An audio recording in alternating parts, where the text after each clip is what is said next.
Всем большой привет, меня зовут Лада и добро пожаловать на мой YouTube канал «Любимое дело». В этом видео я покажу, как легко и просто сшить вот такую летнюю шляпку с широкими полями. Если вам видео интересно, то присоединяйтесь к процессу. Для пошива шляпки мне понадобится ткань. Здесь у меня остатки вот такой ткани, это лен с хлопком наполовину. Лучше взять, конечно, поплотнее ткань, тогда у вас поля шляпки будут хорошо держать форму. Ну а для того, чтобы они прям хорошо держали форму, для этого в помощь флизелин, либо прям самое мощное это дублерин. Ну, дублерина у меня не нашлось, белого флизелина, кстати, тоже, поэтому вот что имеется, взяла это черный флизелин. Как оказалось, он не очень хорошего качества, они, оказывается, разные. Бывает тоже, имейте это в виду, от него форму поля так в себе не очень держат. Ну, что есть, то есть. В общем, из этого набора будем шить. Да, еще у вас может быть ткань для подкладки. Кому это действительно нужно. У меня подкладки к этой шляпке не будет, потому что у меня тут была шляпка с подкладом, и мне от нее было очень-очень жарко. А я шляпку шью именно для жары прям. Вот, поэтому у меня будет легкий вариант шляпки. Ну а вы имейте в виду, тоже можно либо из этой же ткани, из которой вы шьете шляпку, и подклад шить, либо уже брать другую ткань, ну, более легкую для подклада, и также шить подклад к шляпке. Сейчас показываю, как делала выкройку. Итак, наша шляпка состоит из 3 деталей: дно шляпки, тулья и поля. Для того, чтобы сделать выкройку, нам необходимо знать, какая у нас окружность головы. У меня это 55 сантиметров. Первое, что мы раскраиваем, это дно шляпки. Обычно диаметр дна шляпки высчитывается следующим образом. Для начала нам нужно с вами понять длину окружности, а это мы берем окружность головы минус 3-4 сантиметра. То есть 55 сантиметров минус, допустим, 3 сантиметра, и получается у нас 52 сантиметра. Это окружность, длина окружности вот этого донышка. 52 сантиметра. Ну и высчитываем диаметр по формуле. 52 делим на число π. У нас получается 16,5 сантиметров. Это диаметр вот этого донышка. Следующая часть шляпки это тулья. Это высота шляпки. Определить ее очень легко. Я определила следующим образом. Я взяла панамку, которая у меня имеется. Вот у нас тулья. И у меня это 9 сантиметров. Это высота панамки. Также высота будущей шляпки тоже будет 9 сантиметров. Менять не стала. Вы можете, если панамки нет, взять шапку, посмотреть, да, какой глубины она у вас. Либо сразу на голове определить эти параметры. Здесь у меня выкройка тульи, это 1/2 от всей длины детали. Черчу прямоугольник высотой 9 сантиметров, что мы с вами сейчас определили. Верх, длина верха у меня равна 52 сантиметрам. То есть это длине окружности вот этого донышка, потому что мы будем верхнюю часть тульи соединять именно вот с этой деталью.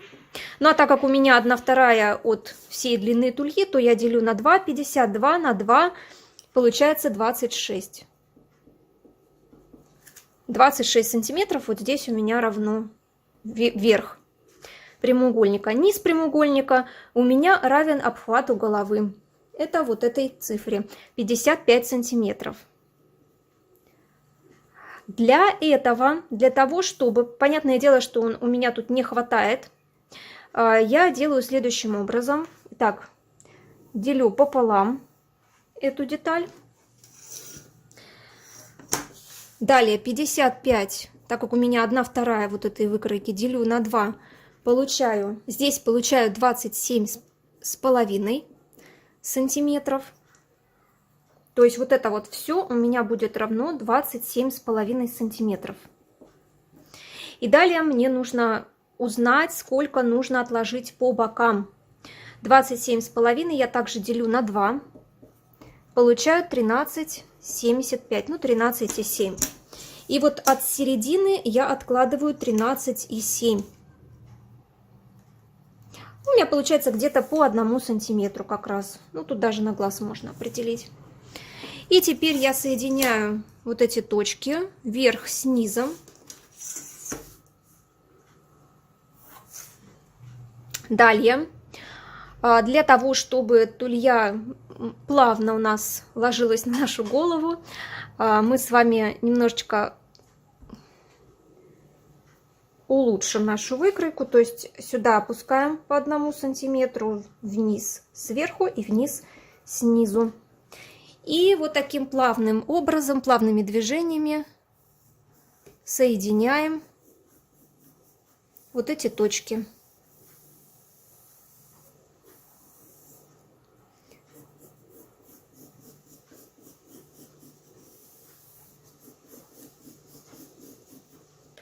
И вырезаем. Вырезаем как раз у нас с вами получится вот по этим вот точечкам.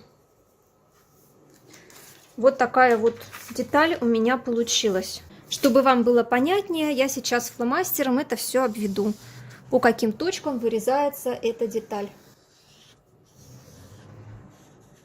Вот так готово. Итак, вырезали, отложили. И сейчас у нас с вами вопрос, как чертить поля шляпки. Все очень просто. Итак, у нас имеется обхват головы, это 55 сантиметров. И это длина нижней части тульи, как мы помним, да? Поэтому поля шляпки должны сшиваться стык в стык. Вот прям вот с нижним краем тульи. Поэтому вот этот диаметр будет равен обхват головы делить на число π. Так как у меня обхват головы 55 сантиметров, делю на число π, получаю 17,5 сантиметров. Это диаметр вот этого вот этой детали, можно сказать. Начертили диаметр, начертили полукруг. Дальше откладываю с каждой стороны ту длину поля шляпки, которую мне нужно. У меня здесь 12 сантиметров. И здесь еще вот такой нюанс, что я отрезала здесь уголочек. Здесь был уголочек. То есть у меня получается вот такая выкройка. Вот так. Видите, отрезала я уголочек здесь. Вот он был. Выточку сделала специально. Вот здесь она видна хорошо. Отрезала ее для того, чтобы поля шляпки не стояли прям колом, очень прямо, а слегка-слегка опускались. Чем больше выточка, тем больше они будут опущены. Это имейте в виду.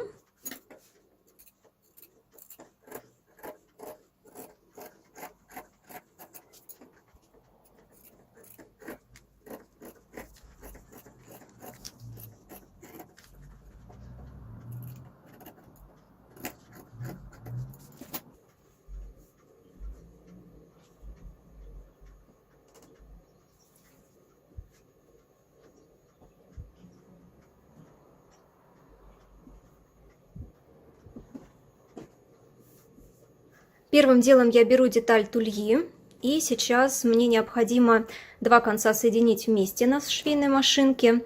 Единственное, что шов у меня будет незаметным, как бы внутренним. Что я сначала делаю? Сначала я прострачиваю где-то полсантиметра с лицевой стороны, затем я переворачиваю и прострачиваю то же самое с изнаночной. Итак, сначала соединяю деталь тульи изнаночными сторонами внутрь, вот таким образом, то есть лицевой наружу. Далее сейчас на машинке делаю шов, отходя от края где-то на полсантиметра. Так, вот таким образом.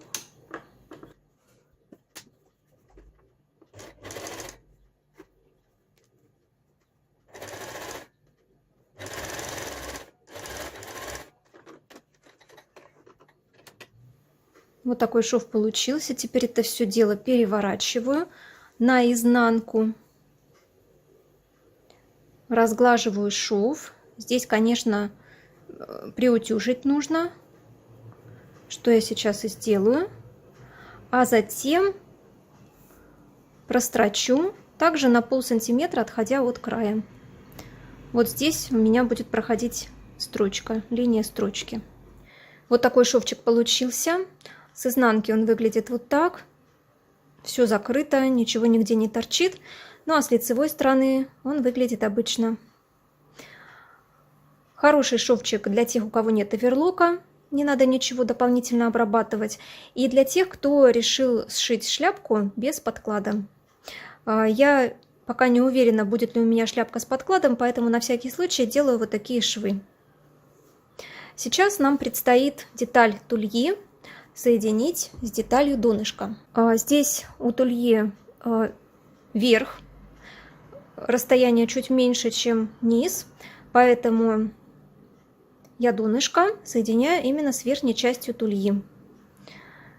Можно и булавочками скрепить, а потом сделать строчку. Причем строчку я также буду делать с незаметным швом. Значит, мне это все нужно на лицевую сторону.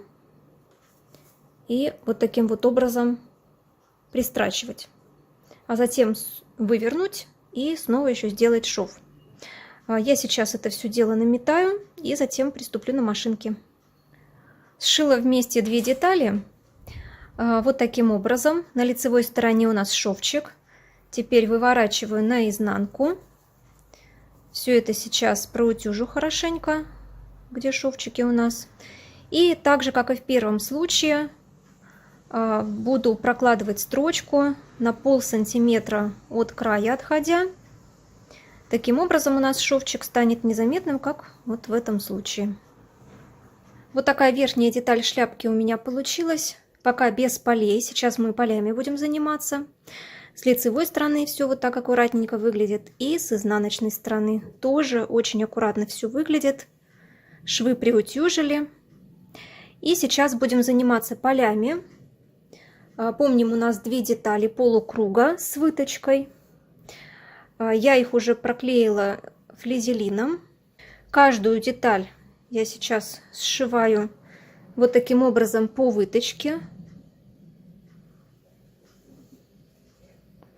Соединяю один край с другим. Первую деталь прошиваю так и вторую деталь. Детали полей готовы. Здесь у нас шовчик на изнаночной стороне. Теперь мы эти две детали соединяем. Лицевую к лицевой. Прострачиваю по внешнему кругу. Затем выворачиваю на лицевую сторону. Еще раз прострачиваю именно вот по этой стороне, где булавками скрепляю. Приблизительно около сантиметра, отступая от края. Две детали полей сшиты. Выворачиваем на лицевую сторону. Далее приутюживаем вот эти швы, которые мы только что сделали.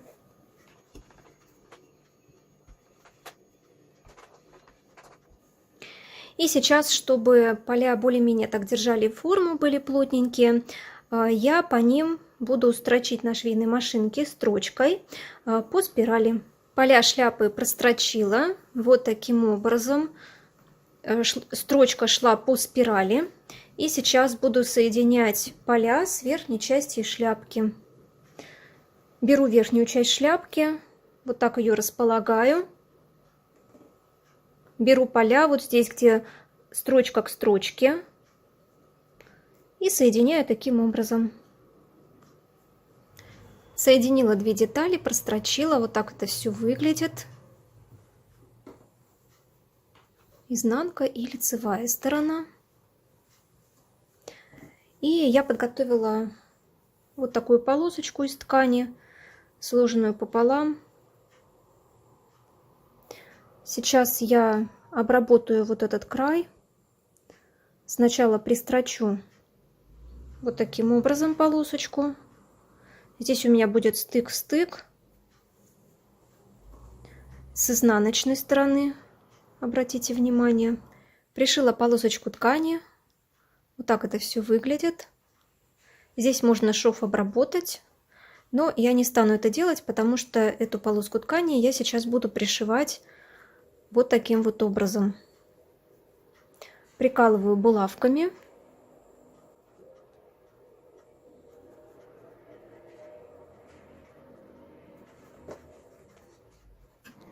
Наметала. Вот так это все выглядит с изнанки. Аккуратненько шовчик внутри скрылся. Как это все выглядит с лицевой стороны. И сейчас я буду на машинке прострачивать. Строчка будет вот здесь. Вот, с лицевой стороны видна. Вот такая шляпка получилась. Здесь верх я слегка загнула, чтобы поля не сильно прикрывали глаза. Мне даже такой вариант очень нравится. Как я уже ранее сказала, здесь важно выбрать качественный флизелин или взять дублерин. Тогда поля будут хорошо стоять. Но мне такой вариант тоже очень нравится. Шляпка получилась легкая, в жару идеальная. Здесь можно сделать вот такое украшение, сюда закрепить, а можно и без этого украшения. Очень рада, если вам это видео будет полезно. Обязательно напишите в комментариях ваше мнение. И я вам желаю вдохновения. Увидимся очень скоро в следующих видео и трансляциях. Пока-пока!